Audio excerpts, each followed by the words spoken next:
Friends hello friends, very very good afternoon to all of you. आप सभी को पता है कि एसबीआई क्लर्क का जो फर्स्ट वेटिंग लिस्ट है वो अभी आ चुका है, तो उसके लिंक जो है मैंने डिस्क्रिप्शन बॉक्स में दे दिया। आप तो वहाँ पे जाके आपका रोल नंबर सर्च करके देख सकते हैं। और उसके आगे की इन्फॉर्मेशन में भी बताऊंगा कि ये जो सिलेक्शन हुआ है वेटिंग लिस्ट में कितने लोग सबका जॉब मिलेंगी या नहीं मिलेंगी, या जो वेटिंग लिस्ट होगी वो सबकी क्लियर होगी या नहीं होगी। तो और उसका जो वहाँ पे जो मेंशन किया है कि अगेंस्ट जो नॉन जॉइनिंग और रिज़ाइन जिन्होंने किया है उनके अगेंस्ट ये वेटिंग लिस्ट निकाली गई है।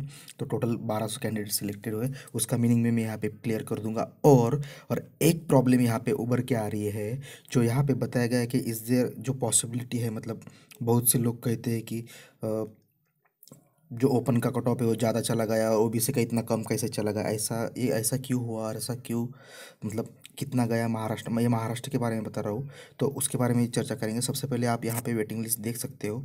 तो यहाँ पे वेटिंग लिस्ट दिया गया है और यहाँ पे लिखा गया है कि release of the waiting list against the non joining and resignation of the roll numbers end of candidate selected provisionally from waiting list. तो जो लोगों ने एलपीटी के वक्त रिपोर्ट नहीं किया, जिन्होंने ज्वाइन नहीं किया, एलपीटी को गए लेकिन ज्वाइन नहीं, क्यों नहीं किया, क्योंकि एसबीआई क्लर्क का रिजल्ट, सॉरी एसबीआई पीओ का रिजल्ट आ गया था तब तक फाइनल एलपीटी के बाद। और एनएसए और असिस्टेंट का भी रिजल्ट आ गया था। कुछ लोगों का आरआरबी पीओ का भी रिजल्ट आ गया था। सो कुछ बच्चों ने चाहा कि आरआरबी ज्वाइन कर लो, कुछ लोगों ने चाहा एनएसए ज्वाइन कर लो, कुछ लोगों ने कहा कि एसबीआई पीओ ज्वाइन कर लो। तो उसी की वजह से एलपीटी में गए लेकिन ज्वाइनिंग नहीं किया। ऐसे बच्चों के अगेंस्ट ये वेटिंग लिस्ट निकाली गई। तो यहाँ से अप्रोक्सीमेटली 1200 जो है plus 1200 plus vacancies, sorry candidates लिए गए, जैसे उन्होंने वेटिंग लिस्ट में कहा था कि 3 वेटिंग लिस्ट आएगी। और तीनों वेटिंग लिस्ट में लेके मैक्सिमम 50% ऑफ द वैकेंसीज जो होगी एडवर्टाइजमेंट में, उसके 50% वैकेंसीज तक वो वेटिंग लिस्ट निकालेंगे। तो यहाँ पे आप देख सकते हैं कि जो वेटिंग लिस्ट दिया गया है। और इसके बारे में दोस्तों आई थिंक अब मेरा अनुमान है कि पहले वेटिंग लिस्ट तो 20 जनवरी को आई है, सेकंड तो 20 अप्रैल को आएगी। तो आपकी ज्वाइनिंग लगभग इस अप्रैल 20 अप्रैल के एक मंथ पहले, मतलब 20 मार्च के बिफोर तो श्योर हो जाएगी। और आफ्टर 1 मार्च, मतलब एक तो first week of March most probably chances ज़्यादा है, फर्स्ट वीक ऑफ मार्च की जो होए एसबीआई क्लर्क की ज्वाइनिंग हो जाएगी। जिनका वेटिंग लिस्ट क्लियर हो जाएगा उनको वो एसएमएस थ्रू इंटीमेट करने वाले, मतलब एडवाइस कर देंगे कि आपका सिलेक्शन है। और आपको जो लोकल हेड, मतलब ये जो करने वाला है एडवाइस एसएमएस आपको कौन भेजेगा, जो आपका लोकल हेड है एसबीआई का स्टेट का, वो आपको एसएमएस भेजेगा। सब अब एक पॉइंट ये उभर के आ रहा है दोस्तों कि जो जिस लोगों ने कमेंट किया है ना, वो कमेंट के बारे में आपको एक मैं बताना चाहता हूँ कि क्या कमेंट्स यहाँ पे मैंने देखा। तो इन्हें ये भाई साहब ने कहा है कि सर इस वेटिंग लिस्ट में गड़बड़ है या फिर एसबीआई की सिलेक्शन प्रोसीजर में गड़बड़ है, क्योंकि महाराष्ट्र की ओपन की वैकेंसी थी 28, ओबीसी की थी 34, फिर भी ओपन का मार्जिन 2.4 गया है और ओबीसी का मार्जिन 0.5 गया है, एससी का 0.8। ये कैसे पॉसिबल है कि ओबीसी का 0.5 के नीचे इतने लोग ही, कैसे जितने ओपन के 2.4 के नीचे हैं? ऐसा नहीं है भाई साहब, ये कंपटीशन है, यहाँ पे कुछ भी हो सकता है।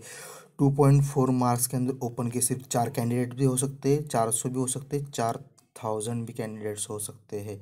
ओबीसी के 5 मार्क्स के अंदर अंदर 0 कैंडिडेट्स भी हो सकते हैं, सॉरी 0.5 के अंदर अंदर 0 कैंडिडेट्स भी हो सकते हैं, 500 भी हो सकते हैं, 5000 भी हो सकते हैं, कुछ भी हो सकता है। ये तुम प्रेडिक्ट नहीं कर सकते कि ओपन का कट ऑफ ही 2.4 नीचे क्यों गया, ओबीसी का क्यों नहीं गया। तो ये इसकी एक बात है। दूसरी बात ये है दोस्तों कि जो आरटीआई डाला गया था महाराष्ट्र से, तो वहाँ पे बताया गया था कि 104 वैकेंसीज लोगों ने ज्वाइन नहीं किया है एलपीटी के वक्त और किसी ने रिज़ाइन कर दिया। तो 104 जो है ना दोस्तों, इसमें से 48 मैंने काउंट किया था वो ओपन की थी। 24 के, सॉरी 48 है, 54 कुछ तो भी ओपन की थी, 54 शायद। और ओपन की 54 तक थी, ओबीसी की 25 तक थी। तो यहाँ पे ओपन की वैकेंसी ज़्यादा थी दोस्तों, इसलिए शायद उसका मार्जिन 2.4 तक गया होगा, ऐसा मुझे लगता है। तो आप प्लीज़ इस झंझट में मत पड़िएगा कि ओपन का मार्जिन ऐसा कैसा चला गया कि ये वेटिंग लिस्ट ही बेकार है, ऐसा नहीं होगा। वो वेटिंग लिस्ट इतनी ऐसे निकालेंगे नहीं। तो मेरे ख्याल से ये वेटिंग लिस्ट में कोई प्रॉब्लम नहीं होनी चाहिए। और ये जो गया है तो इसमें हम कुछ नहीं कर सकते। 2.4 मार्क्स नीचे गया है, 0.5 नीचे गया है, तो कोई कुछ कुछ नहीं कर सकता।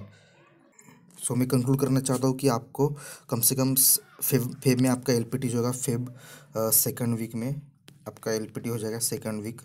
और ज्वाइनिंग आपकी मार्च फर्स्ट वीक में हो जाएगा, मार्च फर्स्ट वीक में ज्वाइनिंग जो होगा वो मार्च फर्स्ट वीक में हो जाएगा, क्योंकि सेकंड वेटिंग लिस्ट जो है दोस्तों वो 20 अप्रैल को आने वाली है और थर्ड वेटिंग लिस्ट जो है 20 अगस्त को आने वाली है दोस्तों।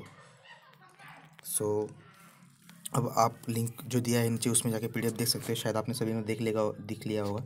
सिर्फ ये इशू मैंने आपको क्लियर कर दिया है। So thank you guys for watching this, have a nice day, have a lovely day, have a bright future ahead, good bye.